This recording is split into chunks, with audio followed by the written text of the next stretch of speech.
আসসালামু আলাইকুম রহমতুল্লাহ বরকাত। ইনআলহামদুলিল্লাহ ওয়াসসালাতু ওয়াসসালামু আলা রাসূলিল্লাহ ওয়া আলা মান লা নাবিয়্যা বা'দা। দূরে কাছের দেশে প্রবাসের যে যেখান থেকে আজকের ভিডিওটি উপভোগ করছেন সকলকে জানাচ্ছি আন্তরিক শুভেচ্ছা ও মোবারকবাদ।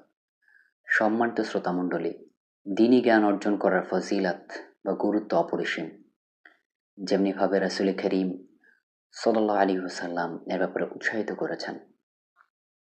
জামিয়া আত-তিরমিজির ২৬৪৬ নম্বর হাদিস। আল্লাহর প্যারা হাবিব মুহাম্মদ সাল্লাল্লাহু আলাইহি ওয়াসাল্লাম বলেছেন, মান সালাকা তরিকান ইয়ালতামিসু ফিহি ইলমান সাহালাল্লাহু লাহু তরিকান ইলাল জান্নাহ। অর্থাৎ যদি কোনো মুমিন মুসলমান জ্ঞান অর্জনের জন্য কোনো পথ বা রাস্তা বেছে নেয়, আল্লাহ রাব্বুল আলামিন ওই মুমিন বান্দার জন্য জান্নাতের রাস্তাকে সহজ করে দেন। সুবহানাল্লাহি ওয়া বিহামদিহি। অর্থাৎ কতটুকু গুরুত্ব জ্ঞান অর্জনকে দেয়া হয়েছে এখানে। অর্থাৎ যদি কেউ জ্ঞান অর্জন করার জন্য কোনো রাস্তাকে বেছে নেয় বা রাস্তাকে খোঁজা শুরু করে, আল্লাহ রাব্বুল আলামিন তার জন্য জান্নাতের রাস্তাকে সহজ করে দেন।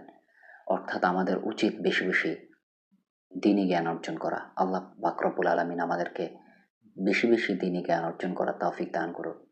আমিন। ওয়াসসালামু আলাইকুম ওয়া রাহমাতুল্লাহি ওয়া বারাকাতুহু।